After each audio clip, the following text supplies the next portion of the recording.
staff report, the lot size, any site plan on it, all those type of factors are generally in with that, But that the SBA criteria. makes the initial Yeah, determination, of course, yeah. and of course, if they. Yeah, and so the way we changed it and recently went to is now we do a resolution that the chair signs, either approving it, finding it meets everything, or denying because it doesn't meet X, Y, Z. Okay.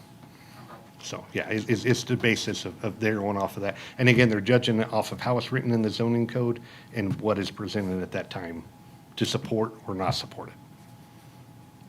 Because it can go both ways. And if it doesn't meet, I'll be the first one to say this does not meet, say no. Okay. The other thing we have to be careful in the zoning is having any ambiguity, which we have a lot of. There's plenty of court cases on that come back and bite cities.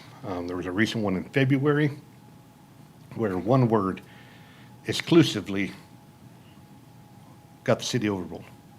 So there was a residential zone district, and they were basically separating a B&B versus an Airbnb. And it went through, these issued, I think, 50 citations to this individual company. All that got thrown out from that one little word. And Tennessee court will always rule in favor of the property owner if there is any ambiguity in your zoning code. If it could sway one way or the other, it's gonna go towards the property owner every single time. Do you remember what that case was or what county that case was It's around Lebanon area. I'll get it to you. I don't remember off the top of my head. I've been looking at too many of them, so they're all kind of a big blur at this point. from? They sure are. And as I said the last time, on the project hub, I'll have a big list of all those. It'll be separated out from bans, de facto bans, CUPs, all that type of stuff. There'll be links to the actual law cases, so you can go in and read them yourself, all of that. I'm finishing up the studies. I got that pretty much broke down and formatted. So we've came across a whole bunch of studies from air quality, noise, the heat island, all of those things, all those different studies will be on that project hub. And again, that project hub is the purpose of this, where all the information will be in one spot. So everybody can go to there and get it. Again, there's not a lot on there because I've just been deciphering through. It's all coming in. I will get it out as soon as I can. It's just getting and ciphering all through that. Because we do want to make sure the studies are legit and it's not something just out of the blue that wouldn't be of any When you value. say legit, are you looking for peer review, double peer review? Peer reviews, scientific journals, anything from EPA, that's kind of the big list there. If you guys have something, please feel free to submit it to me. I'll take a quick glance at it, and I have no issue putting that up as well. Again, I just want to make sure it's not just out of the random and not really overall factual, I guess. Not random. Yeah. This is, I don't know if it's considered rambling, the research paper that I sent you, that I wrote, did I send that to you?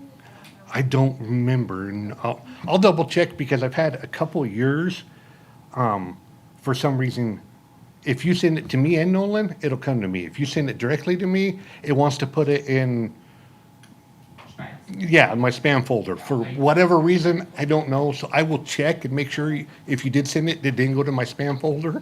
But if you want to send it again, I will absolutely get that on there. So, yeah. CC Nolan on it. Yeah, like I said, for whatever reason, anytime Nolan CC'd, I will get it. If you send it to me directly, it's gone to spam every time.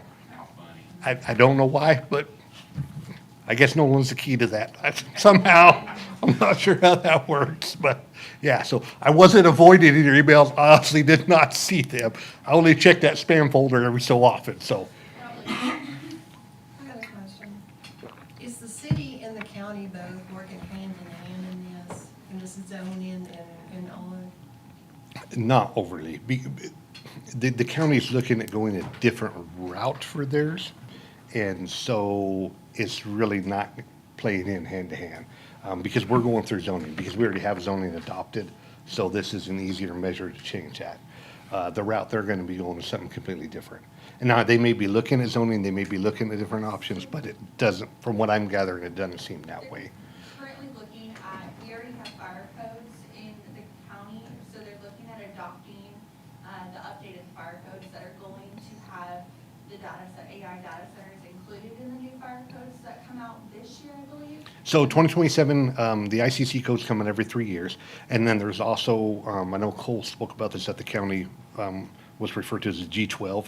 That is not in and of itself of a code. Okay, so just so that's clear, that's a guidance document. And what that's being, there's, obviously it's 12, so there's 11 others. Okay, any ICC code will always be international blank code.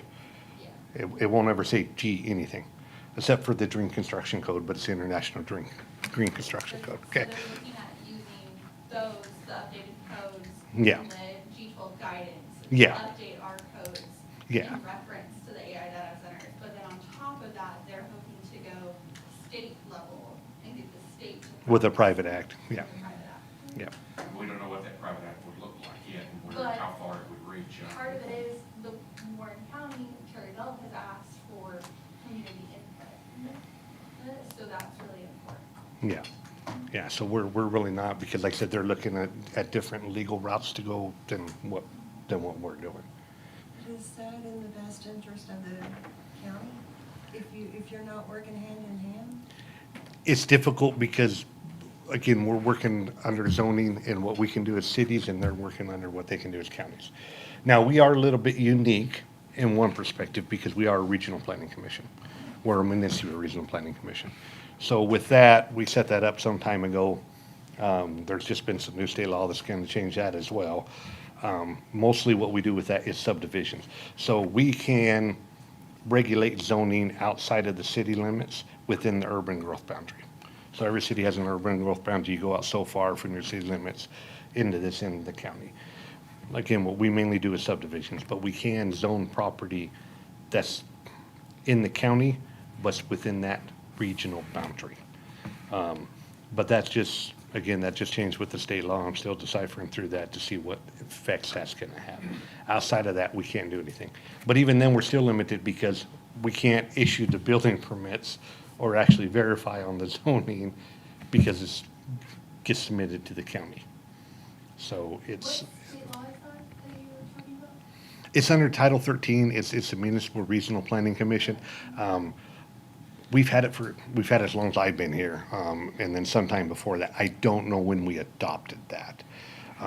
There was at one point, we've looked at getting rid of that. I'm going through what the new state law is gonna have effect on that, because it just changed a bunch of the annexation things as well, where basically the county can stop us on that. So, And it's, you know, it's not fair, the county and the city operate under different Yep. forms of government. Yep. And so, you know, it's really different levels at which they could stop that. You know, again, I think it's about 45 counties in Tennessee have some zoning regulation. Warren County does not right now. no, and there's this typical, and it seems I think most of the counties that do are a lot of the bigger counties. Like I know Knox County has, a lot of the smaller ones, it's not typical that they adopt zoning regulations. And a lot of them don't necessarily want to get into that nitty gritty, and regulate everything that people can do. So that's kind of part of that too. You gotta weigh out the pros and cons of each way. I'd be happy to meet with them and discuss. They can have any information we got to tie on to that too. I have not spoken to any of them a little You bit. know Nolan or Riles? Not that I'm aware of. Yeah, not that I'm aware of, so. And then I speak with Cole often, the building official over there. And so with that, we'll be looking at going to the 2027 codes as well. And then we would adopt by referendum that G12. And again, the G12 is just taking this expert from this code, this part from this code, this part from this code, and putting it into a guiding document to help ease with building and fire code officials on that.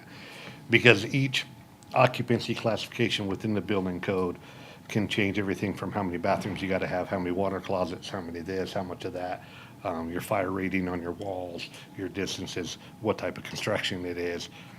That gauntlet can swing very far, on how each of them. Is adopting the new fire codes that incorporate that AI data center, is that enough to provide all the protections that a zoning regulation would?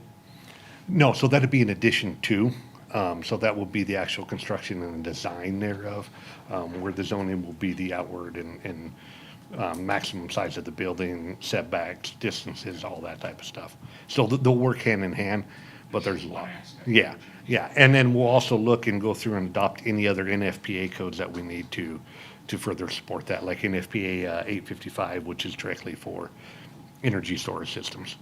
That one regulates just that. Most of the time when you adopt the International Fire Code, any NFPA referenced in there is adopted by default. Okay, so, and I know some people said we gotta look at doing higher fire ratings on walls and that type of stuff. So building code adoption, which falls under Title VI, I think it's Title VI, Chapter 54, there's a process that we have to do that. So the state fire marshal determines all that. They have their thing, if we adopt a code, we have to be within 7 years of the most recent code. So currently that's 2024. So we're on the 2018 codes. I want to go to the 2027 where we don't have to adopt a code, 3 years down the road, adopt a code, and constantly be paying catch up. So we'll do that. Any amendments we do to that code, we have to send to the state fire marshal, and they have to approve them before we can adopt that ordinance. If we skip that part, and they don't approve it, then that ordinance adopting those new codes is null and void. That rule just came out. I don't remember what rule number that is, but that's the new rule. So again, it So- goes back to our own zoning is the most effective. Yep, way. our zoning code is the absolute most effective way that we have. And again, we cannot ban, we cannot de facto ban. So we can do the best we can and address everything the best we can. There's some things we can, there's some things we cannot address. It's always protected, right? Yes. So as long as if we protect them, through these regulations and they meet it, it's no harm if they. Yeah. And that's it, and with it too is technology is gonna change with these design, construction, all those factors are gonna change as things progress. So it could be a possibility, 10 years down the road, they're not as impactful. They've got it figured out, right? So we also don't wanna be so restrictive that there's never any way that that could be done. And again, as I said the last meeting, we'll look at our zoning code about every 5 years and adjust two things because just as how quick the world changes these days. So, When it comes to this, let's say you're zoning for commercial versus residential, and it's really close together where a project's gonna go. Do you look at the infrastructure strain it could take on the residential as part of your studies? so we'll have them submit stuff, how much water they're anticipating to use, and a lot of other things. Okay, that's gonna be part of it. So we can't, and I'm diving more into this, and again, I'll be reaching out to people who are far more experts on utility and that type of stuff. That's not my big world. So, but you can't necessarily say, oh, well, you can only have X amount of gallons, but then this guy over here can have X amount of gallons and that type of thing. So you can limit, obviously, if there's times where we're in a heavy drought, you have all these other factors, and you can say, okay, residences are gonna be the priority if we get on drought or this or that or the other. So you can't do that. Any infrastructure, if new water lines, new sewer lines, any of that has to be built, that falls on the applicant. That does not fall on the city or you as the taxpayers. That falls on the applicant. Any infrastructure cost falls on them. So if they have to build a big pump station in order for any use to work, that'll fall on them. If they gotta put in new water lines or extend water lines or sewer lines, that falls on them. Just like if a subdivision came through, they gotta submit that engineering, we have all that. And then that goes through the planning commission for approval. And so normally with like subdivisions, not necessarily on a lot of other uses, but subdivisions, they were responsible for maintaining that for a year, and then the city will take over, providing it's built to our specs and as approved, and that they maintained it for that year. We can draw that out longer if those requirements were met. Same thing with roads, that type of stuff, so that would all fall on them. And if they say that they need to expand more, how do you handle that? They would have to come back. So the way the zoning code would be written is any modification to any approved plan, if they are expanding anything of that, you just started the process over, you're back at review again. Just for that reason, so we can address that. Yep. That's exactly how that would be set up. To any modifications, you're back at square one. Yeah. So again, the city overall wants to protect its people. That's what we're here for. We're on your side. We just gotta do it wisely and legally. That's the only thing I can stress. As long as we keep in those parameters, we can get to do our best to address these. Yes, sir. you know, I've been looking into this, say take care of the residents. What about if a lot of health issues arise because of all the chemicals and contamination that they're bringing in? What's gonna happen then? Is it gonna be where they can't sue them because it's legal for their damages to their health and all? No. So as a private property owner, if your owner is doing something that's detrimental, you can proceed in court. If I find That's something- completely at your if I find discretion. Something toxic on my property and you're next door to me, and you get toxic fumes, then you've got a right of private action against me. You can say there's an action I didn't cause, but that's for private citizens. Yeah. Nothing in the zoning would they approve. No, we would not be able to. But you as, if you were in that area and that did occur, that is something you could do. If this is the problem, you go before these judges and they pay the judges off and they throw it out of court, what do you do then? So with court, what they look at and go and refer to is known as case law. So case law is where a law has been developed on prior court decisions. So this judge made this decision, it can go back to 1927. They made this decision.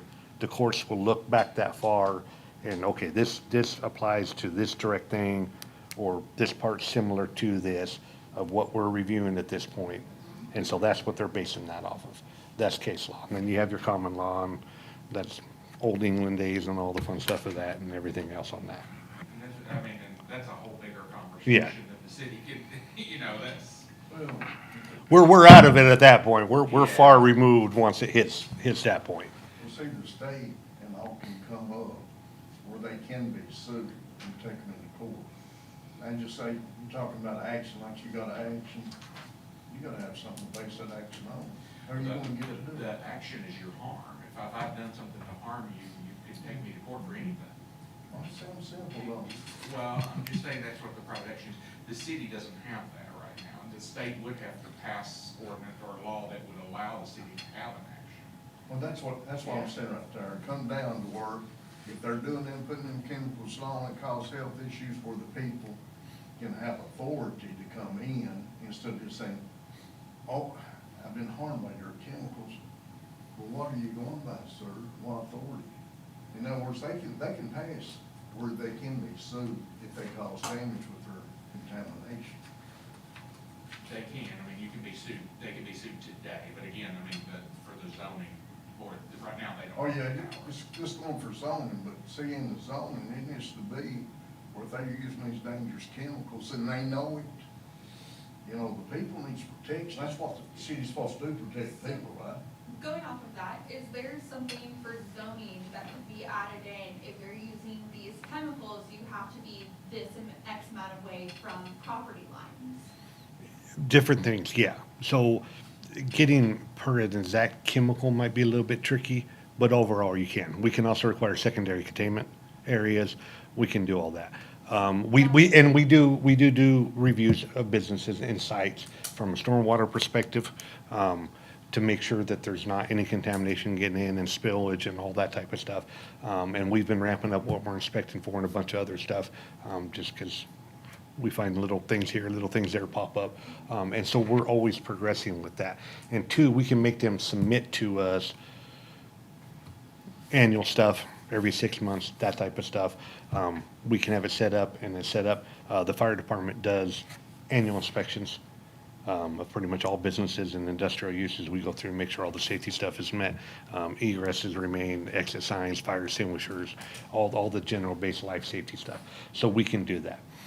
Generally from the fire safety side too, on facilities like this, we can have it written where they have to give the fire department a tour once a year, have equipment there, give them training on that site-specific thing to know how to address those things and all that type of stuff. So we can do it to a reasonable extent, we will, as long as it's within the confines of what we can do. One of the things that I wanted to, I mentioned my story that I worked into the zone is, they're gonna have a lot of diesel gas on site to run the generation of, backup needs. I know a lot of other areas have where it's the double containment area, Mhm. it has to be larger, and that can be set off, there's a lot of places that are saying it has to be set off 200, 250 feet off the property line. So, that's something I think we should put in the. Yes, and we can set where, okay, any accessory to, you generally have in zoning, you have your primary and then your accessory. So like your house and your shed, if you're thinking of it that way, is the easiest way to put it. So you can put that distance from on that. Again, we just gotta go through the sites and make sure that that distance could occur on a variety of sites. I know there's a lot of that on there, but that's, you know, last time we talked about too, the accessory use data centers, whether the hospital has a server and it doesn't count as data center. There's a lot of the zoning regulations that are across Tennessee and across the country right now that are further defining that, where it's, again, we talked about last week. 25% of the floor area, 30% of the floor area, yeah. Or a total cap on the floor limit. That way, you can't have, I know Bridgestone's not in McMinnville, very spare my analogy, but Bridgestone can't all of a sudden decide, tired of making it you know, it profitable anymore. I'm gonna turn this into a data center. Yeah, yeah. So with our current zoning code, what would AI data centers be classified in? We don't define them, because our code is written from 1993. The biggest concern I had with this is if you look at C3 14509.4A, I believe it is, don't quote me on that, I could be completely wrong. We allow data processing service or data processing center in there.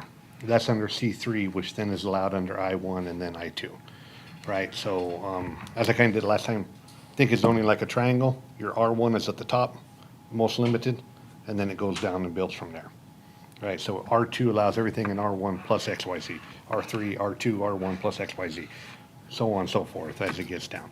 So that's what we have. We don't currently have anything that's the closest we have to it, and that's where, if that went to court, they're gonna say, well, you allow what occurs inside a data center, how are you saying you're not going to allow the actual place where it happens? Okay, so expanding on that, there's a difference between data centers and AI data centers. Are we gonna specify? We will define each and specify each one, yes, yes. But to build on that, are you going to group those, so say a traditional data center wants to move in, say we're 18 months down the line, we've got new zoning regulations, we build a new district, or a new zoning district that will encompass these data centers. Would you require a new traditional data center to go there, or could they go into C or one of the others? If it's gonna be min impactful, I'm gonna use Lightwires just as an example, because that was one that was here for a lot of years. Most people didn't even know what it was. I can't get a lot of information. I've tried to really dig into it and I can't find a lot. I know there's something with data centers too, where you have different tiers. I think there's 5 tiers, but that's based on redundancy. So like a tier 1 allow what you can shut down for 23 hours a year. You get up to a tier 4 or tier 5. Tier 5 is they basically have enough backup power that if grid went down or whatever, they could still operate and have that redundancy. I know they were a tier 4, but I think they were a small co-location from everything I can find on that. The building is 245,000 square feet total, and they only occupy, I think, 40,000 square feet. Yeah, and it wasn't the whole building. The police station was over there during that time, and yeah, so it wasn't the whole building. And so with that, we would define and look at those. And again, that's just kind of this little base sheet on that is a smaller co-location. If it was up to, I'll just throw a number out here, 5 megawatts or something, we might be able to do that it may make more sense to do that as a CUP in I1 or I2 rather than this new zone district, because you don't have those large scale impacts like you are with a cluster or an AI or a hyperscale or any of those types. So yeah, I think that we would want to do that to be from a fair perspective as well. If they're not going to be impactful, we don't want to throw them. You have to rezone to this when they're not any more than anything else that could go in those 2 zone districts. So you have minimum lot size listed here? Mm-hmm. What are you guys looking at for the minimum lot size? I'm looking right now currently about 10 acres. Because what I'm doing is I'm looking, and I kind of got to break down, we got to have about 100 lots that are zoned either I1 or I2. They range in different sizes. We have some that are less than an acre, some that are 40, 50 acres, that type of thing. How many of those lots would fall within that 10 acres? So we have at least a decent, around 15%, is kind of my goal of potential viable lots where that new zone district could apply to. So that way, if we got about 15% of our current zoning on that, then if they try to challenge it, well, we can't meet this, this is ridiculous, we can say, there's enough viable lots here. If you can't make it work, that's a you problem. The question last week was what's the floor for that? Yeah. Or, And that's just kind of what I'm looking at. I'm still, hold on here, I got a little bit of that breakdown. While you're grabbing that, I think one thing that's really important, you're talking about classifying and so on. If you look across what's happened across the country where you've got places that have gone out of control, and you actually see destruction from the nature of the residential perspective. You also have data centers that nobody knows about, they know about. Like Lakeland. And so Yes, like- there's the danger with being hyper-specific is that just makes it really easy for lawyers. Very easy. Because you can say, I'm not an AI, so I can do this thing, I can do that thing. It's better to look at it from a larger scale perspective. And I've got over 30 years' experience with every data center you can imagine, everywhere across the contiguous US. And there's ways that you can classify what's happening from a compute perspective, that you do zone it, you do keep it in the places it needs to be. You do make sure there's protections in place. I've worked in data centers that were right next to neighborhoods, and it was horrible what happened in them. And then I've worked in other places where we had boundaries of, 10, 20 acres between, and it was fully forested, and you never knew. There were 15 diesel generators around the corner. So I know everybody wants to pick out and say, well, this is the one that's currently the issue. We don't have a 2026 problem. We have a 2026 plus problem. And who knows, in 5 years, these are all gonna be in space. And we're gonna have a whole new technology problem on Earth, because Elon's already launching micro data centers into space in the next 2 years. So we might be attacking something and have a solution for something that's only a 2-year problem, where if we look at it from a larger scale, we can embrace the change that needs to be there in a way that everybody truly benefits. And it's funny, because I've talked with a lot of people about this. I've been out of town until a couple days ago. And it's very important for us to spend as much time on what do we want. Because if we spend a lot of time on what we don't want, we're gonna end up in opposition to, people that we wanna work with, right? People that we wanna work with and not really getting somewhere. We've got a short timeline, and we've got legal process, we've got bureaucracy, we've got noises and voices, we've got people publishing information. It's gonna cause more noise in our communication. We have to be very clear on what we want. And I think this is a great guide. I didn't even know this was gonna happen. So, this is a great guide for us to start thinking about on what we want. I don't necessarily, I live in the city, I have a beautiful historic home built in 1903. I don't wanna hear something, I don't wanna smell something, I don't wanna feel something. So how do I make sure what I do want? And put that together, because I've got a mix. I love history, I love my downtown, I love my quaint town, and I love using AI. How do I balance that? I don't know the answer. I don't have an answer for everybody here. So. No, and with that, it's kind of where zoning has its purpose and it's great, okay? But it's never been designed to just say, we don't want development. It's not set to be an anti-development tool from the larger picture. Okay, you narrow it and you say, okay, these type of uses isn't great in this area. We want this separation based on these impacts. And you can justify that, and that's the purpose of it, and that's good. But it's never been set to be just, we're saying no to development across the board. Because that's the exact opposite of what the city wants on the other end of the spectrum on that as well. And so what I've always said is you gotta have balanced regulations. That's what I always strive to meet, where you're allowing this, where you're not saying no, because things are gonna progress, things are gonna change, things are gonna do all this. So you're not saying no, but you're saying if you're gonna come, you're gonna do it right, right? That's the goal we wanna reach. We're not gonna say no, none of you can come, we're not allowing anything here. It's, okay, if you wanna play by the rules. That's what we wanna get to. Whether that's lot sizes, any of that, that's the broader picture that we wanna get to, is that balance. And again, as the last meeting, the most beautiful thing that we cannot forget is this is a living document. It can be altered at any time. So something new comes up in 2 years, we're like, okay, here we go, right? And I try to, a lot of my time is the state's constantly changing things. I'm like, all right, now we gotta change this, now I gotta do this, now we gotta do this. So that's a big part of the job. But I do try to keep up and look. The American Plant Association is great. Tennessee APA is great. And I'm looking at these, okay, what are emerging fields coming out? What are new things coming out? To try to get ahead of that rather than being behind the eight ball, right? And unfortunately, that happens for most cities. It's like, oh, well, we live in rural Tennessee, we ain't gonna see those things, you know? And then, bam, here we are. So, and so you want to try to get ahead of that, or at least keep up with it the best you can. You're never going to get ahead of it because it changes too quickly. I mean, that's just an impossible task. But if we can stay with it and address these things that come up. I have a question, and if it's out of scope, that's A-okay. I didn't attend the last meeting. About the electric rates in the classes for consumers, for residential users, and AI data centers, is that out of scope for the city to? We don't regulate utilities, so we cannot. So that's going to be the next part. So we can address things like noise. Okay, we can set a decibel level at the property line. Now, I know there is some factors with noise where we can't, because there's no way to measure it, we can't really set a level, right? So we can do performance standards, and we'll have those in the zoning code, right? That's legal, we can do it, we're absolutely gonna do it.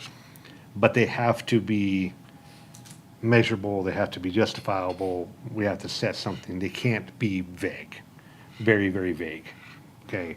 So like noise, we can say you can't exceed 65, 60, whatever we decide that's gonna be at your property line. And you can change that from daytime to nighttime as well. Okay, so you can set that. We cannot regulate air emissions. That's outside our scope, right? That's gonna be TDEC and then the feds. Now, we can require that they show that they got their air permits and the Title V and all that stuff, and that they're following all those rules.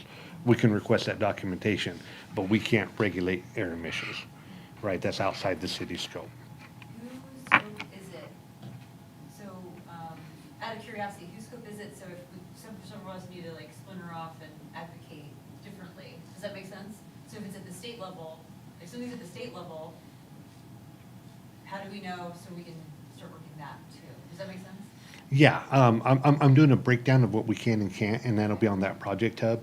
And that, hey, this TDEC regulates this, TDEC and MPA, or this falls under this category. I'm trying to give that breakdown so that you can do that and say, okay, this is outside the city's scope. The state would be involved in this, that type of stuff. From an environmental standpoint, zoning regs are not environmental regs, all right? So we can't go down that well. I will say there's kind of one exception with that, which is stormwater, and that's because we're a Class 2 city, right? Yeah.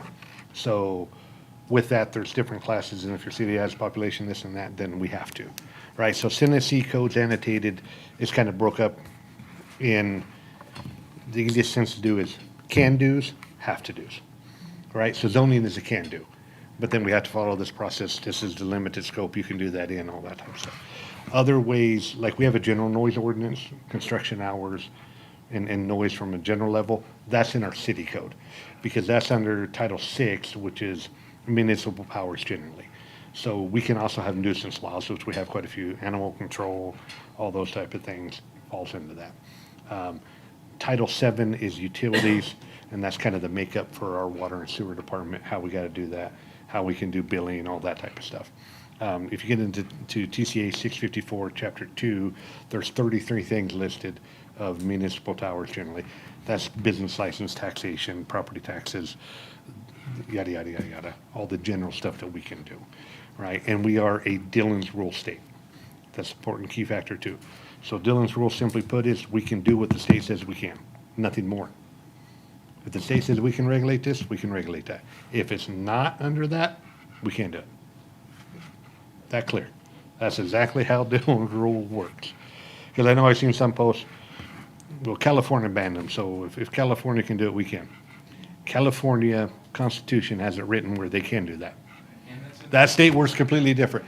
And so we can look at, okay, well, how has Virginia addressed things? How has Arizona addressed things to an extent? And we can maybe pull some concepts, but the way their laws are set up versus ours are completely different. Zoning from a theoretical and a general idealization concept is universal across the nation, but it's all dependent on what state you're in. I'm originally from Colorado. What we could do in Colorado, that's farly different than what we could do here. It's a whole different world. And you have that. Marijuana was a great example. That was left up, that went to the vote of the people, and then each county or each city could decide if they were going to allow medical or recreational bowl, and then you could put that up to vote. That's how that state law and constitution worked. We don't have that here. Whatever Right. feedback you have to give it to the state. One of the great examples is they just passed a regulation where if the basically over 50 megawatts, they have to provide for their own electricity. It can't be passed on to the public. That's 50 megawatts above. So this data center that was proposed for it was 25 megawatts, would have been under that. So there would have been no prohibition on Electric passing that on.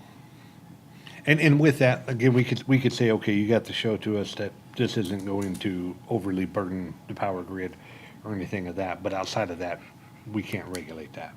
I've had a little bit of conversation, I think MES said they're not gonna be able to provide more. One of these, TVA would have to provide the power, or they're gonna have to do their own. I mean, I don't, we don't have the current infrastructure to do one. Now, maybe if a light wire came back in or something, yeah, that could maybe be done, but from a larger scale, 20 big megawatts, all these big ones, do what? MES is at capacity roughly right now, they don't. I think it's close, yeah. I mean, they're just putting in that new substation to help out with things, so, yeah, so. And it's not, and again, it's also important to understand, when they start throwing that megawatt around, that's output, not necessarily electricity that's gonna be needed to do that facility. That's an output thing. And that's every second, every day, 365. That's what the law was required is about output, not consumption, right? So when you're looking at it in the vein of what the law states, Yep. you have to look at output, not consumption. Yep. So, on the placement, there's not a spot for like waterways. So is there anything about placement for like rivers or streams or wetlands or floodplains? There would be a set amount away from that? So wetlands, we can do a little bit on. Streams and waters, we can do a little bit on. Again, we got to look at the sites and see how many are viable. Most of the zoning is fairly far from the river. We have some down south of here that there is some in the floodplain. And then we have floodplain regulations to address all that. They'd have to do a whole bunch of stuff. And for that type of facility, trying to get it above flood level and a whole bunch of other things would be such a nightmare. I don't ever foresee them even, yeah. And I didn't see, I might have just missed it when I was going through the zoning. Is there maps of our current zone? I Yes. haven't seen actual. Yeah, so we do have a zoning map that's available online. If you go to the city website, go to the Community Development Department, and then go to, on the left-hand side, you'll see GIS zoning, I believe is what it's labeled. If you click on that, then it breaks down. There's a bunch of different layers you can click on and off on that. The different colors represent the zone districts. So like the yellow is gonna be R1. The kind of pinkish color is C1. You'll see some orange, which is downtown, that's the C1 and historic district. Yes, so we have that. Okay. I Beautiful. just missed that when I was Yep. looking through it. So the dark purple is going to be your I2, and the light purple is your I1. Okay.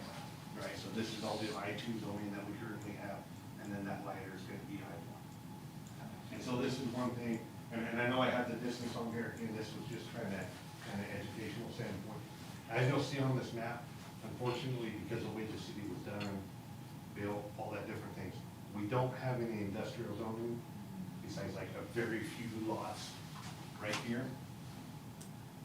that don't touch residential zoning.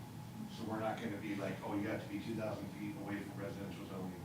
We just did a de facto ban because we don't have any zoning that can meet that. We don't have any laws that can meet that, unfortunately. It'd be great, but just the way it's been built. And so what happens a lot of times, how this map gets created, you get your zone changes, you get all that. Whenever a new zoning code comes about, they start looking at, okay, what uses are going on here? That fits more into this. And so a factory could have been started, but it wasn't originally zoned industrial. But because that use was there and falls in that category, they're like, okay, we're gonna put this under industrial. And so that's why you get all these hodgepodges, and you have a random R3 here in the middle of this and everything else. It becomes this bigger hodgepodge. So are we allowed to change specific blocks within those zones to accommodate for a new zoning? Yes, so the only two that would be able to do would be like, they could request from an I2 or I1 zone district. If it was a commercial zone district, trying to go to this Can't head, change zones. That's the move, one just adjacent zones, right? Yeah. That's interesting, there's an I2 right across the street from where I live, I didn't even know that, it's rural, I mean, there's no factory or anything there. yeah. And a lot of it hasn't been used for industrial for a long time, Yeah. and it's just in there. So at what point, I'm sorry, No, sorry, I was just gonna clarify, you said 15% has to be. I'm trying to just keep in within that 15%. As far as we say, okay, it's gotta be 10 acres or larger, whatever we get that in, just where there's a good amount of potential viable lots, where we just avoid them trying to throw back in our face. Where if we only had 3 lots, from a legal standpoint, if that got challenged, that's gonna be a lot more stringent on that than if we had a broader thing. Now, again, that's just the potential, and that's just, okay, this is 10 acres, but then again, they have to submit that site plan and all these other factors that tie into that. So just because we have about 15% of the lots that could potentially meet that, doesn't mean it can occur. Okay, that's the other thing, don't think that. You wanna make it just possible, because- not probable. Yes. So Yes. another It should be possible, exactly, but it may not be probable, because they have to meet all these factors. So like, if there's a zone that's not being used in X amount of years, can somebody petition to get that rezoned, or how do we go about getting that? Yes, so rezoned? you can request a rezone. We typically, we've had a couple. You have to that own are the bigger. property to? The property owner does. Property owner has to? So theoretically, the city can rezone properties. Very cautiously, okay? Because with rezonings, there's 2 types, right? You have an upzoning and you have a downzoning. So an upzoning is you're generally going to more intensive uses, or you're going to a higher density. So you're going from R1, 50,000 square foot lot, detached single family dwelling, to R3, you can put 70 apartments in there. Okay, just an example. So that could be considered an upzone. A downzoning is where you're going from a high intense use, I2 to C2, right? That could be a downzoning. Now, people can request that, and we can look at that, and you gotta be in compliance with the master plan, and make sure it's not spot zoning and all that other fun stuff. But they can request that. If the city does that, then we start opening up a different realm for liability.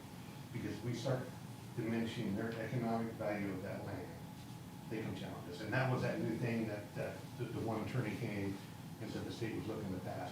That's essentially what it was. It didn't ban us from regulating things. What that said was, if you diminish the property value, so you put this new zoning code in, right? If the market value of that property decreased from that new zoning taking effect, then, and they could prove that, then the city would be liable for that cost. So if we decrease their value of their property by 50,000, and that law wasn't effective, it didn't pass, so we don't have to worry about it this moment, okay? But if it was in effect, then we could be liable if they could prove that. And so going to a down zoning, we gotta be very cautious of the city initiating that. Again, if somebody else wanted to. So like, if you're talking along here, the reality is, from a zoning standpoint, that would make much more sense if that was commercial, right? It's a lot of place for industrial, again, there was stuff there, you will keep dramatic, to this, to that, all that type of stuff was. Could you zoom in a little bit? Paramedic? You see where the purple splits right there, say you have the housing, the R3 on the right side. And we there's gotta that update blend. this one Yeah. right here just went to R3, so this was rezoned a couple years ago to R3. Oh, that purple. This block. purple block, yeah. Oh, it's just not updated on the map. Yeah, it's just not updated. Okay. That's what I was Well, we wondering. try to keep up to that as much as we can, but we're not, we get tied up doing other things, so. What kind of zoning do you have when it comes to rail spurs for properties? Is it kind of up to the, Yeah, we have a mix of commercial and industrial. Mostly industrial is a little bit with the railway. It'll make more sense from industrial. yeah, And what happens with industrial zoning too, in our zoning code this way, you start getting these oddity uses, this, oh, we don't know anything about this, or, we don't think this is gonna happen. We're gonna throw it in industrial zone. we'll figure it out later. It'll be fine, just put it over there and we'll just deal with it then. That's why if you look at most zoning codes, it's such a hodgepodge of usage, it just makes no sense. Because it just becomes kind of the collect all, just throw in industrial. If you look truly from ours, and this is how we can also justify a new zoning district. If you look at I-1 and I-2 and start breaking down the uses, they've always been geared towards manufacturing. Right, so you're taking raw products and creating a new product. That's the true overall intent of it. They're called industrial, but they're more manufacturing districts. And so that's something I'm looking at too, on the broader rezone. Okay, again, I was starting that, but that's kind of been shuffled off to the side, so we can get through this, of doing that, okay, we have, not necessarily I-1 or I-2, but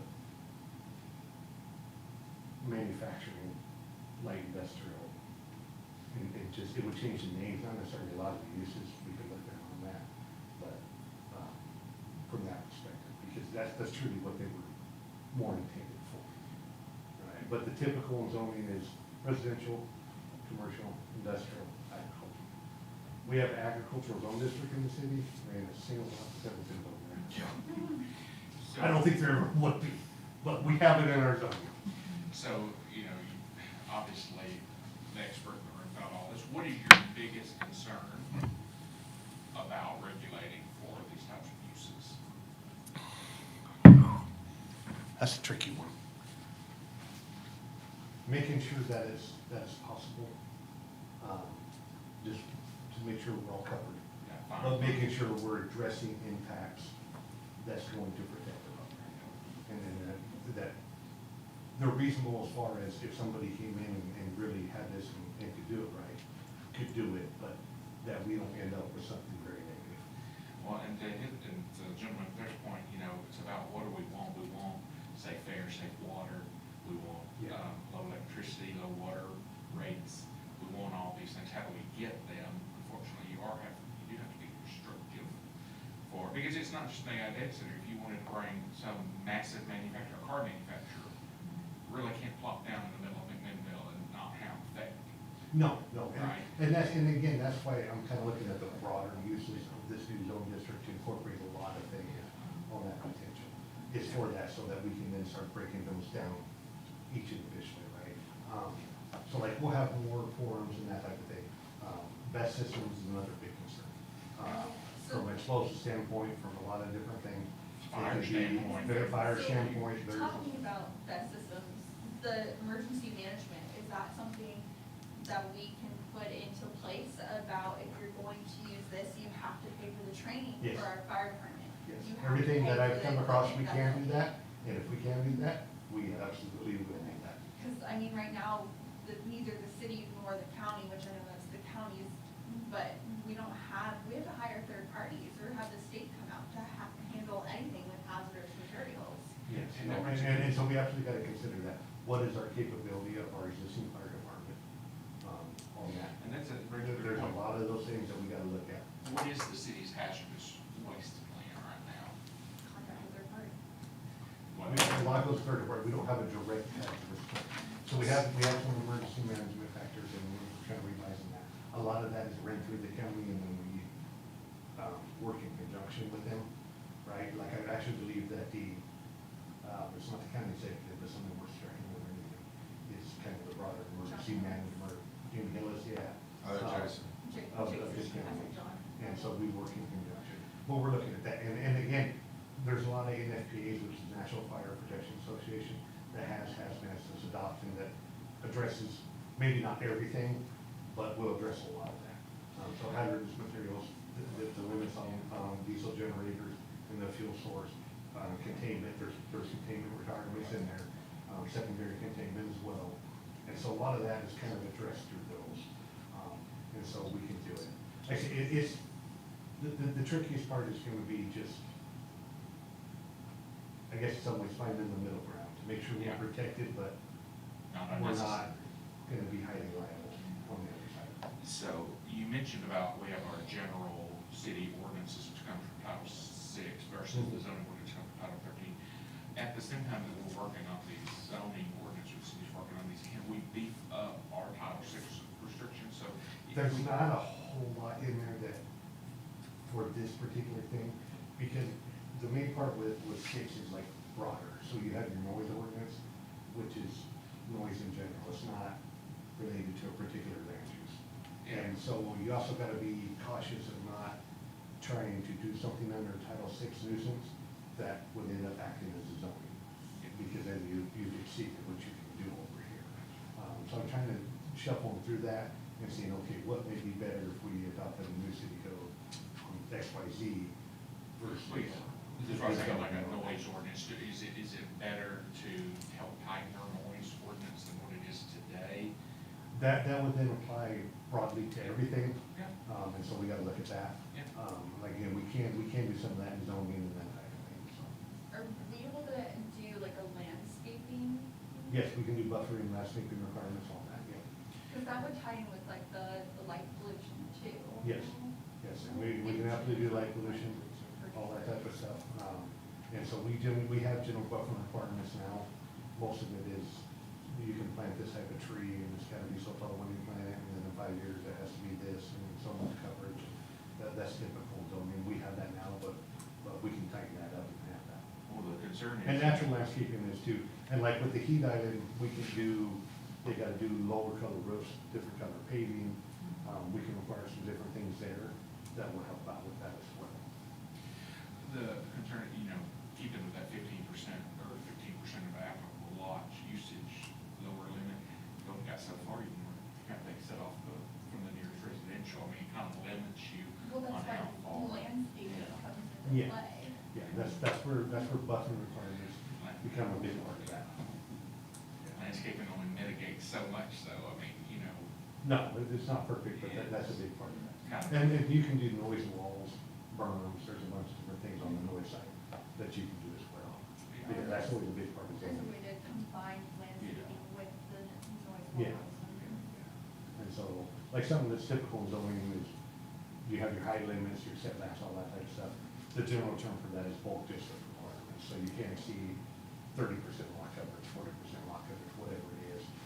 Your height of your building can't exceed 45 feet, 35 feet, whatever it is, whatever that's set in zoning code and decide on that. That's all generally classified under that one term. Do we have current height restrictions just about that. for Yes. our Yes, we do. industrial zoning? Yep, I don't know what it is off the top of my head. I know most districts are 35 feet for the vast majority of it. We do allow some exceptions in C1 downtown. If you do some standing points or standpipes from the fire perspective, you can get a little bit. I don't know if it's 35 or if it's 40 feet industrial off the top of my head. But yeah, we have current height restrictions on everything, all zone districts. So, I know it's very important, I think, to address the zoning. I think, mid-90s is obviously a different world. And it's like, it's a rubric that doesn't necessarily work with the current, homework we're getting turned in, right? Let's say all of that's complete, all of that's taken care of, it's buttoned up, there's no ambiguity, it's clean. The one thing I know that's been discussed, and I haven't really had a good discussion about it with folks, is enforcement is obviously an important thing. I think in a rural town, you have a lot less enforcement, you have a lot more community trust, you have a lot more spot checks. But it's not like when you get to a much more tightly controlled municipality where you're afraid of the code enforcement guys driving around kind of thing. So What does that look like? So like under that, so like take Title VI, 54, right, you can adopt property maintenance codes, which we have, we've adopted the international property maintenance code. So you gotta make sure your building is up to X amount of standards, grass can't exceed 8 inches in developed areas, 12 inches in undeveloped areas, all that type of stuff. That also allows for abatements, nuisance abatements, right? And so we also have that other one where we didn't have to adopt it, but it made it cleaner, and the city did adopt it, and we went through that process. So in certain circumstances, if you have junk, if you have these things, we can give homeowners X amount of time and then go to court. We also have zoning enforcement, and under that zoning enforcement, we can pursue court action through that. So if we get something that, okay, we told you you can't do this, and they continue, we can seek injunction relief, right? That's gonna be the court term, that's supposed to be. So we can do that injunction relief. So if we get one that is, let's say we get all this through and we have one come in and there's a problem, we do have enforcement stuff that we can pursue on that.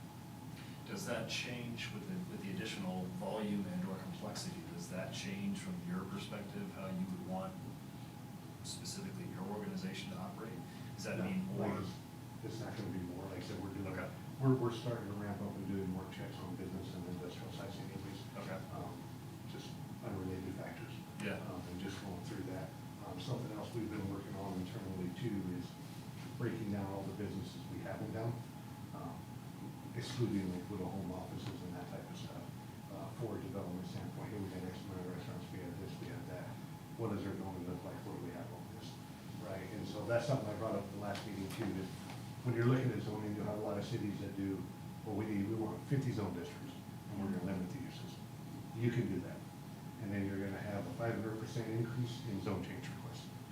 Because every time someone wants to do something, it's not gonna be use in there. Yeah. Or you can have less zone districts, and then you put a lot of things under conditional use permit. And so it's kind of found in that balance too. Like, we have 3 commercial zone districts, there's not a lot of changes in them, we could have 2. Right? It kind of only makes sense, and so looking at that from the broader perspective. But enforcement, those options wouldn't change. We have those now, and that would continue, so. Unless something changed in state law that Yeah. threw everything into a wrinkle, which is always a possibility. Yeah. But I wouldn't foresee that. Now, there was something too, it didn't pass, but it was being set up where, like, if we ran into a zoning issue with the business and they couldn't do it, we could contact the state, and then the state would step in and pull licenses and different things. That particular law did not pass. Right, so, Just check the height restriction, for I-1 or 2, just highs of 50 feet or 4 stories. okay. Just for- Industrial is generally higher than most, yeah. Yeah. I figured it would be, but I don't know off the top. I think rest of them are. We get so 35 little, feet, 3 stories. so little on anything industrial zoning, I don't get that much. Just trying to get those skyscraper downtown. So, yeah, so I don't get that much into that, just, we don't get a lot of requests for it, so. What's the thing that you would like residents to take away from the zoning process? If you have one One, be message. involved. Be involved. Yes, very much so, right, it's your city. Plain and simple, folks, it's your city.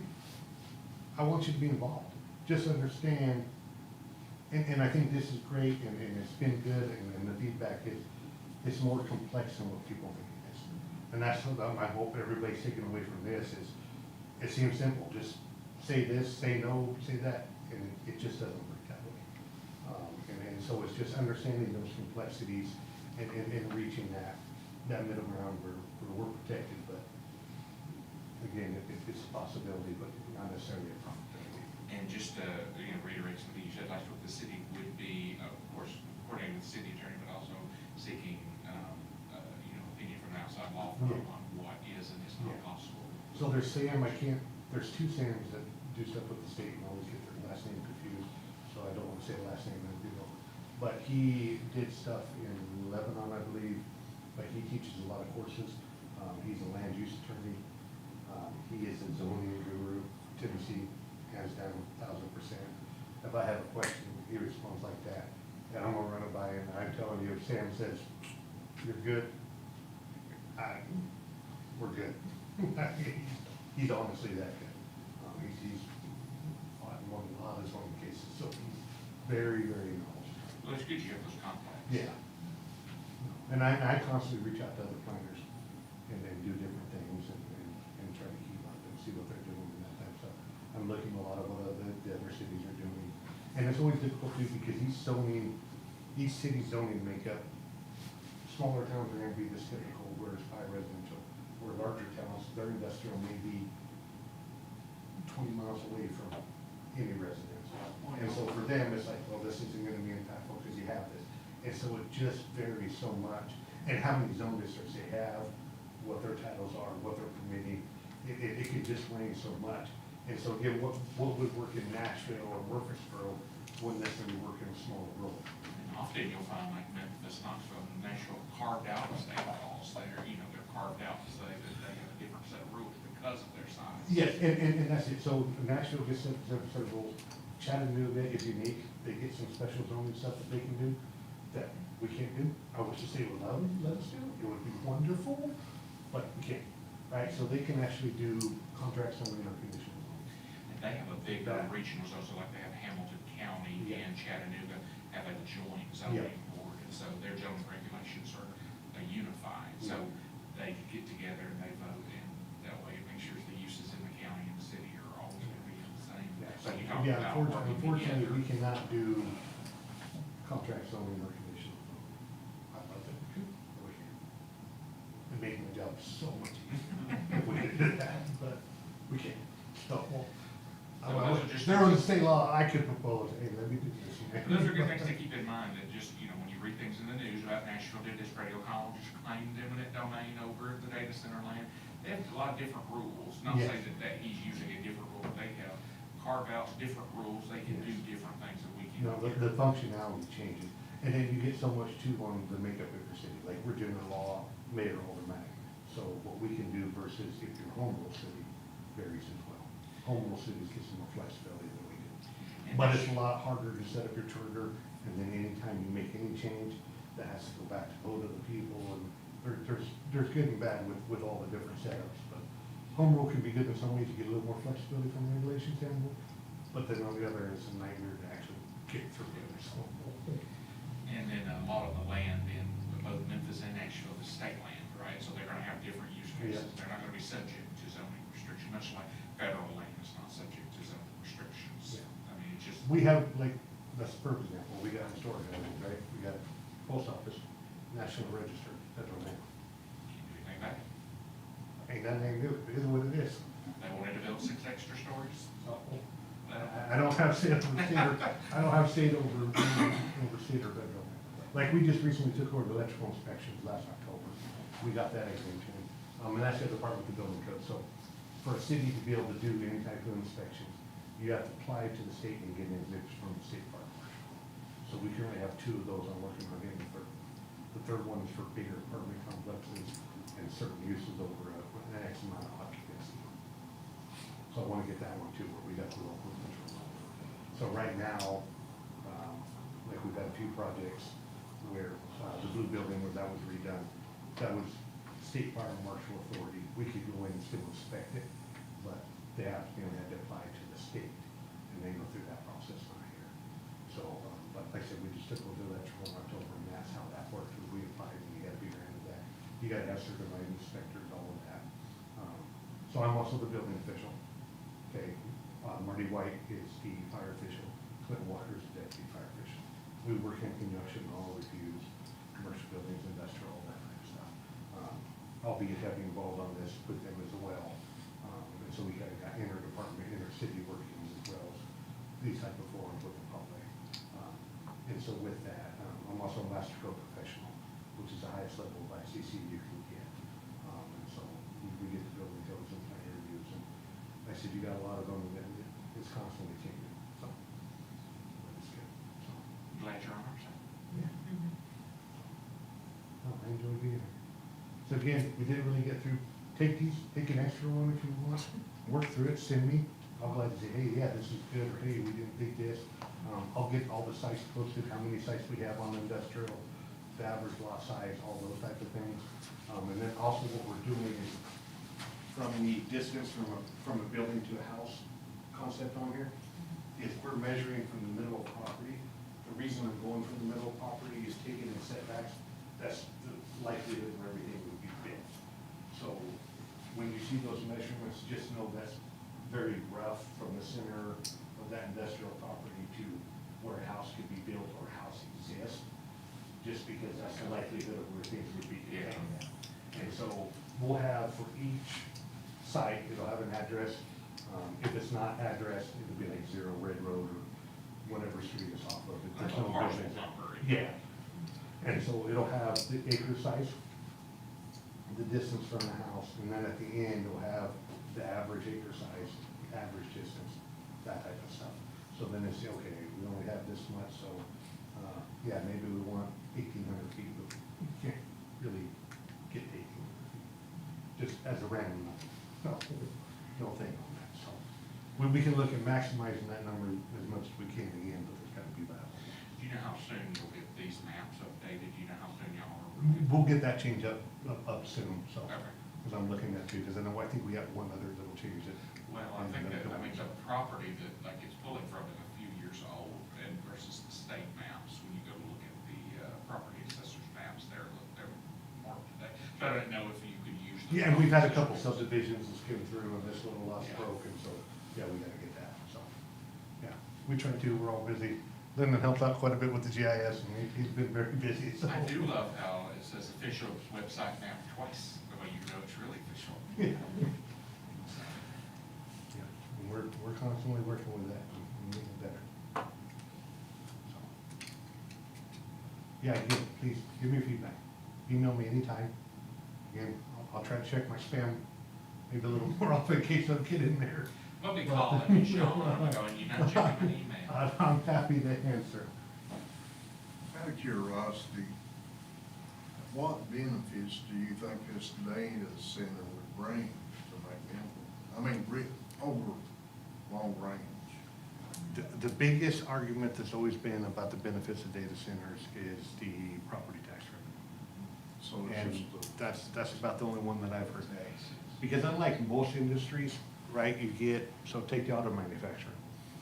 If you get that and they were outside and far away from people, then you could get support industries that supported them. So these guys make the starters, these guys make the wheels, whatever the case is, you can get that. You're not gonna get that with the data center. It's that one facility, that one building. There's nothing else that's going to come in that tags to that, for the most part. There used to be some, I think it was in the county of Virginia, that's got the million data centers or whatever they have. I like about It's ridiculous. 300. They used to have a big center and it used to have walkways for all the employees and all these things, and that's all been changed now. But that's always the biggest, because it's, well, this is a $5.3 million valuation, but then you get into it and, okay, you may have high for the first year or two, and then it dips. So that's been the only thing that I've came across is, oh, this is beneficial. That's what I want. Now, It's just the county or counties in Virginia, because they have so many, yeah, they saw a big influx of that, but they also have so many and they're huge, so that's a big difference too. And, you know, unlike auto manufacturer that would bring potentially hundreds of jobs, you have businesses that aren't ancillary to the business, but that come because Yeah. there's customers here. You're 23 jobs out of this particular data center, and that are probably not even gonna go to McMinnville residents or Mid residents.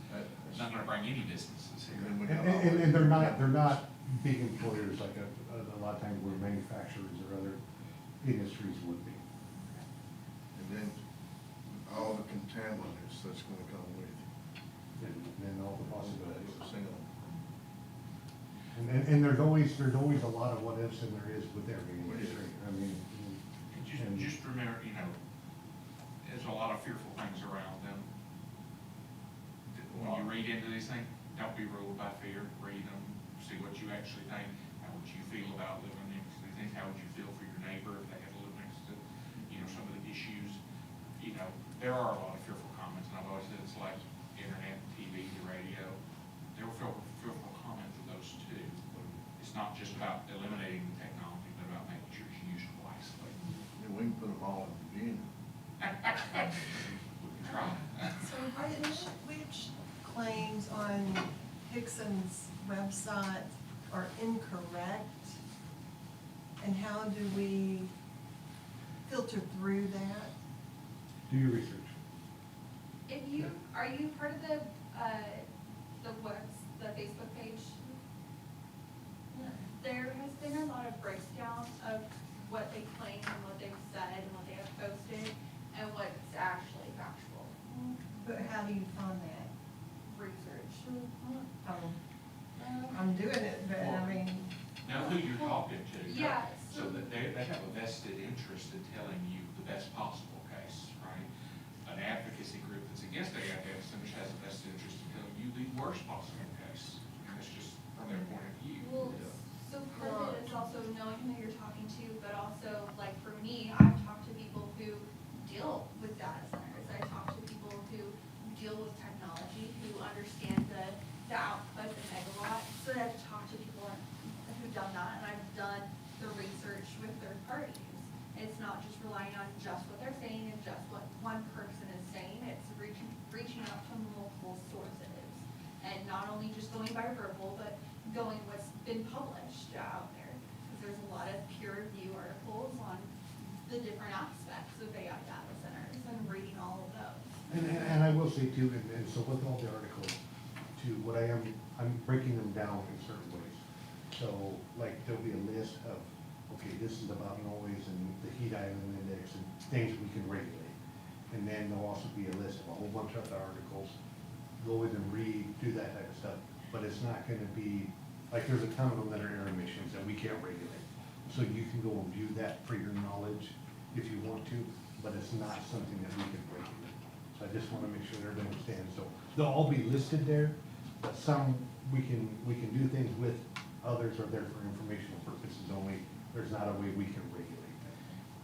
So just take that when you're reading through those and going through that list, it's in context, just for that reason. And think about it like in a court, a court doesn't accept hearsay arguments, so, that, word of mouth, voice, these things people are telling you, they accept articles written by professionals in the area, peer-reviewed journal study. And a lot of the journals are free online. You can find a lot of the scientific journals online, and you can trust that, something's posted in a scientific journal usually has had a lot of rigor and review put into it to make sure that the information in it is correct. Also, some universities have online libraries that are free to community members that you can access, and they probably have a lot of articles posted Yeah. about it as well. And again, and with that too, always taking the scale too, right?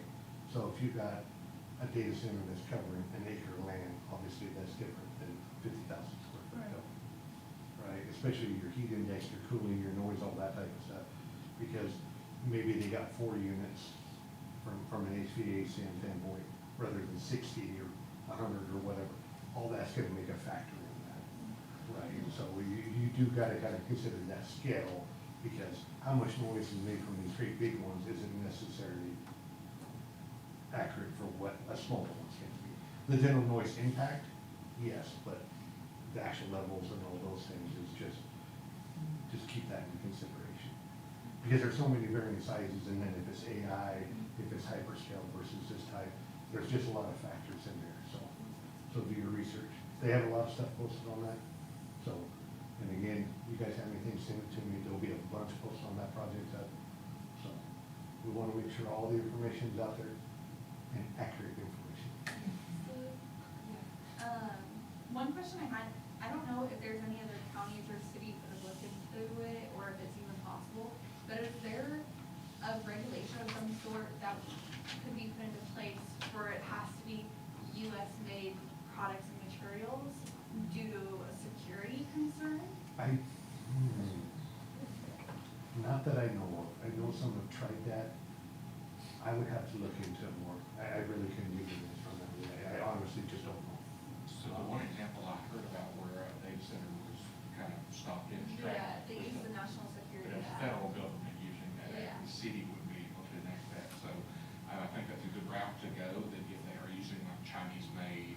And I think there is some parts. stuff federally on that. I just don't Yeah, know I if just there, wasn't I don't sure know if if there's there's anything state- we could do on that, Yeah. or if there's anything with the state. Mhm. There could be. I honestly just don't know. Usually probably not, that usually falls under interstate commerce, Yeah. the federal government usually doesn't. I just wasn't sure if that was Yeah. something that we could look Oh, into yeah. and possibly adopt. No, that's a great question. Like I said, I'll look into it. I honestly don't know off the top of my head. I would have to research. I'm excited to hear. I'd be about happy it. to, but yeah, I really just don't know. But great question. I'm concerned about trust the science and down out even more. So, we're asking to look at the research, and we're looking at universities and other corporations. It's like, I don't know that we can trust them. So if anybody has any ideas for independent studies, engineers who have gotten together, like engineers and architects for mile of truth, whatever was outside of, There are, are there? There is some, and then you can also kind of get into that more from an aspect by aspect breakdown. So like the ASHRA is gonna have studies on noise and different things and mechanical equipment that would be independent just for that one perspective, not data centers as a whole, but there'll be a lot of that breakdown that you can look at different ones too. That's actually, that is one thing that I've done before. That's actually a really good idea. If you break down each of the pieces, like there's a lot of, interestingly enough, there's a lot of studies around noise, but not only noise, but specific frequencies in certain areas. And so, you know, a noise ordinance is one thing, but if you said, you know, how you're measuring it, what the durations, what the time frame, and there's things that just can be missed, and you don't know. And that's why we read about all these weird sci-fi things that go on, and well, it's just people freaking out from frequencies they're not meant to feel or hear. So, yeah, noise specifically, there's water studies. We actually have, within the city, I know that there's a lot of published data on the water that goes back into Bear and Fork and all that. Like, there's data that we've studied just on our own water that's available. So there's, yeah, breaking it down, I think, is a really great idea, because that helps you be a lot less overwhelmed. I'm looking down to the infrasound range, which is usually below 20 decibels, which, inaudible to humans normally. You're right, it's very there's a lot of discrepancy on how to measure it, what to do. And that's it, and I'm looking at that, and that's kind of the problem with those type of things is, if we can't measure that, Have to be consistent. we can't say that you can't be over this level, or it's a violation, and have no way to say that they're over that level. Right, because you got the tonal noises, and then you got scones, you got all these different factors on that. Like scone is just, think of a bathroom fan, that's how you're perceiving that noise. That's essentially what the scone. Well, and you could go two routes, is how does your ear perceive that noise versus what's the actual vibration frequency? Usually it's what places lean to if you're going for those infrasound ranges, what's the vibrational frequency at the property line? And then you have to have a way to which way are you planning on measuring that? Are you gonna maintain those standards? Are you gonna apply those standards to other businesses in that zone? And that's it, Consideration. it's just, can we measure is there equipment out there and that type of thing, and that's kind of the tricky stuff on some of that noise stuff is, do we have the possibility to measure that, and should we settle it? I've got some stuff to send you, but I'm trying to see what the mean is that a lot of, Yeah. municipalities and states are doing across the country. Because that's one thing that you can, look to how other states Yeah. are doing it. Because there's nothing in the TCA right now that talks about regulating specifically that infrasound range. So we probably could do that. Yeah, so I looked at some, and there's some that have like on the tonal level, a plus or minus 5 type thing, there's a violation and different things, I'm studying that more. I'm not a noise expert, so I'm not gonna pretend to be one. But looking at that, and then again, just seeing it, I'm not against putting something in the regs, we just gotta be able to make sure, can this or can this not be measured? Can we enforce that? Right, because I always go off of the lead too, right? Any regulation, legal, logical, enforceable. That's the first thing. If it doesn't meet those three, throw it off to the side, you're wasting your time. If it's not legal, what are you doing? You're done. That's out. It's gotta be logical. If it doesn't make sense, why are you bothering? And it's gotta be enforceable. If you can't enforce it, you have a paper law. Hey, good job. You've done nothing. You mentioned about, how can you trust the experts? I mean, at a certain point, you have to trust that, they have to use, they can't just use a lot of the independent studies in their, technical or zoning people, so they have to use a lot of generally accepted peer-reviewed studies when they say, this is the logic for why we would deny this. And so, at a certain point, you have to say, okay, this group of people have put enough work into it, we can trust but verify, but those people usually have more experience in the area, they've done the legwork, and, peer review really is the standard.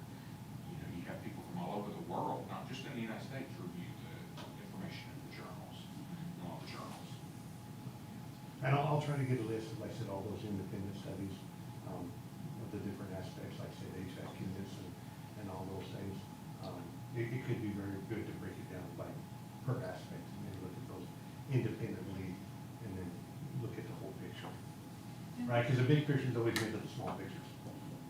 So you can focus on this, but if you're missing any little ones, you can miss certain aspects too. What option would we have once everything is set? We've got our regulations, our zoning is all set, but because we didn't know about things like the frequency and things that can happen to your sleep disturbance and neurological issues and so forth, we don't know that until after it's been approved, it's built, it's in place, then what? We change it in 2 years, like you said, it's a living document. But then there are. And a lot of it Yeah. is there's a lot we're not gonna know. Yeah, And I mean, that's just a fact. Yeah. I'm not gonna discredit that you're never gonna know every impact until something occurs, right?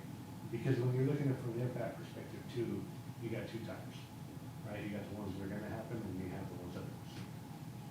Now, it doesn't mean that perceived is invaluable, or that they're not worthwhile looking at, but you can't always regulate from perceived where you can know values.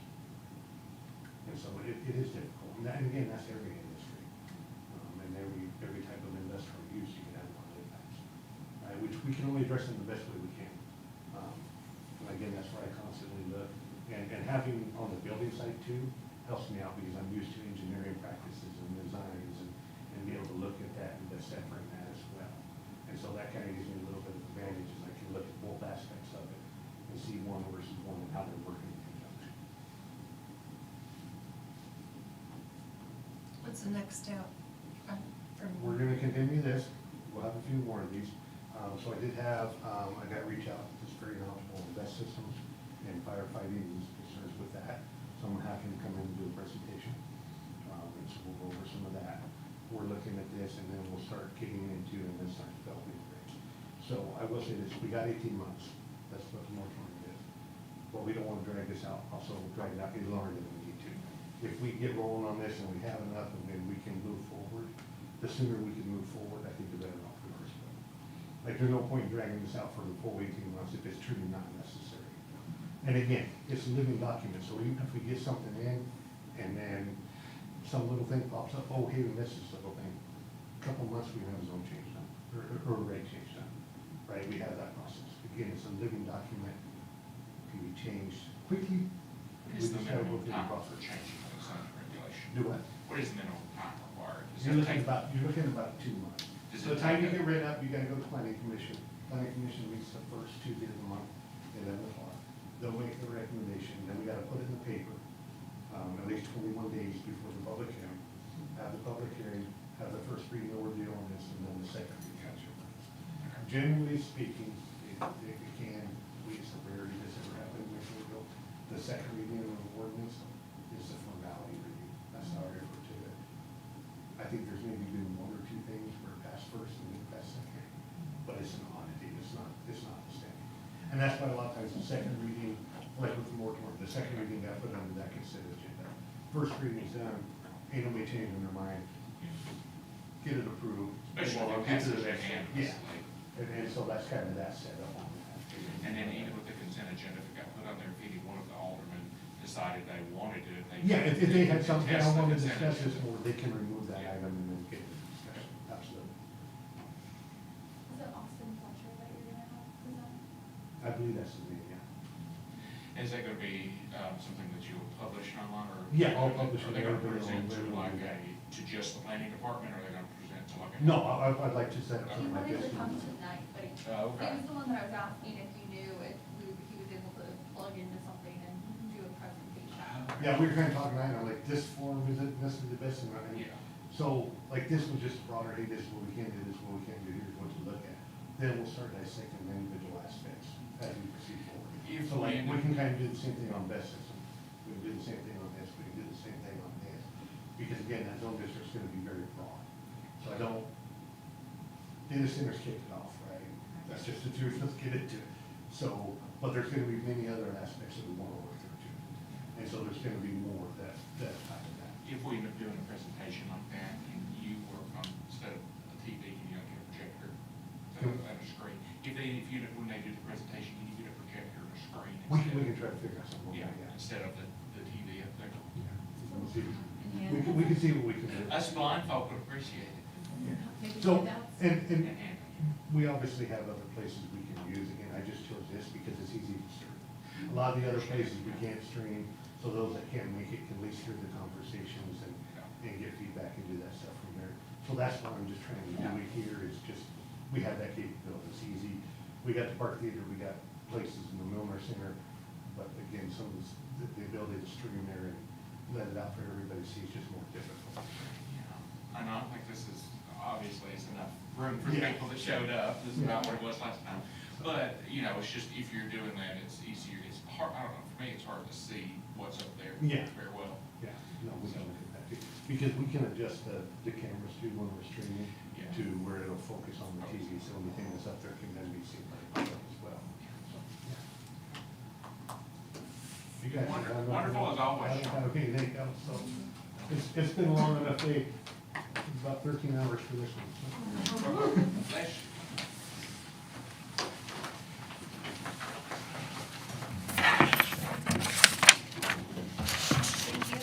Thank you. Did you sign in, ma'am? I don't know if I did. I did. If you wouldn't mind, I appreciate it. I don't live in city limits, so. Yeah. That's what it's here for, so. Took care of all 4 pages for me, so. Yeah. I really want to show that I get there's a lot of concerns, but there's a lot of complexities, so. Yeah. Place in historically, you know, Hey, we can't do this, we can't do that, and do that type of stuff. Yeah, I think the whole, Thank you, sir.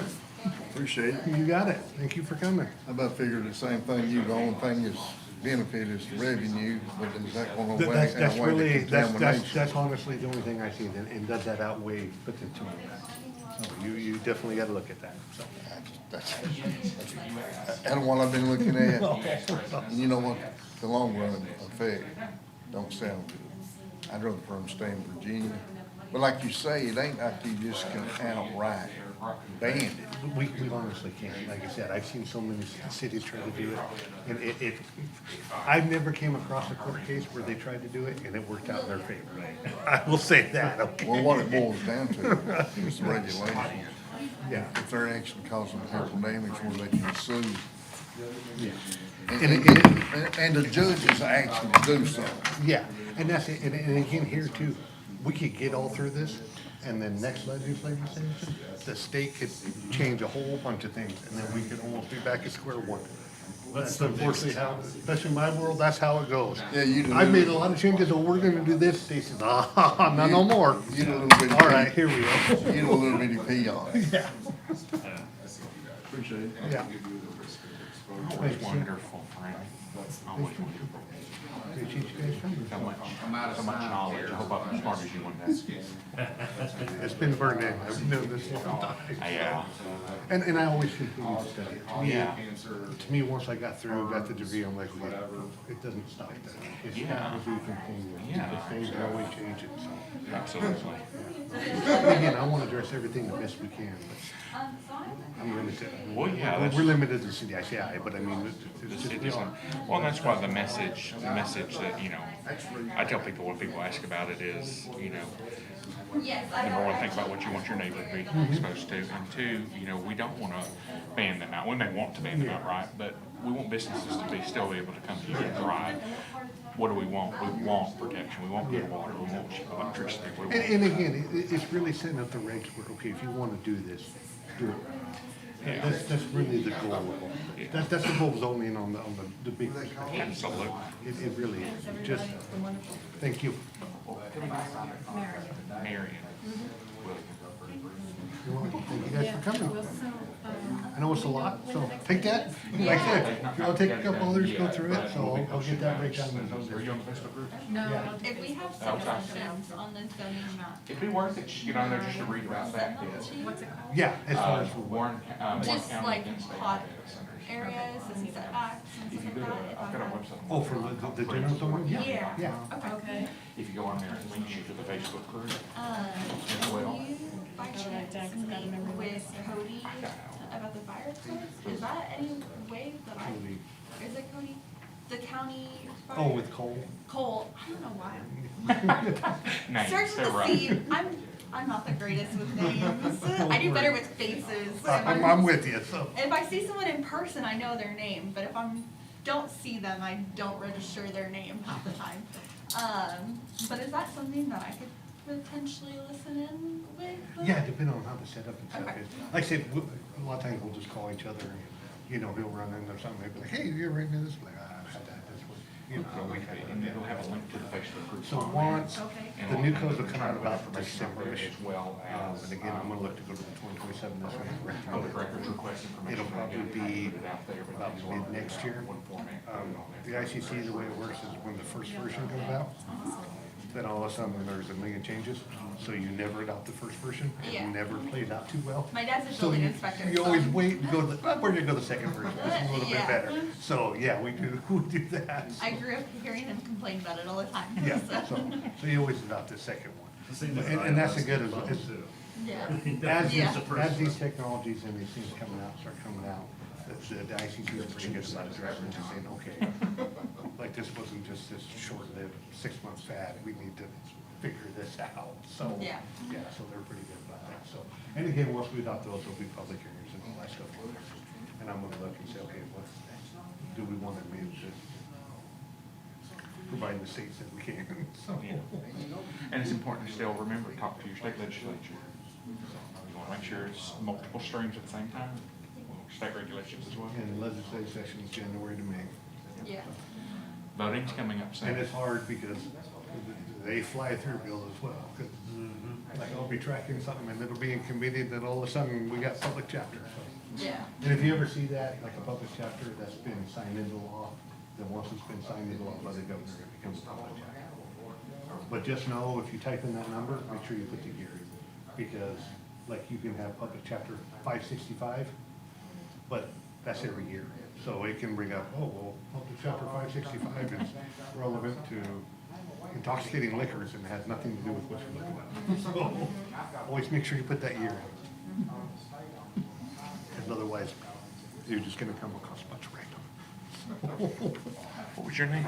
Joe. Joe William, nice to meet you, Joe. Are you in the Facebook group?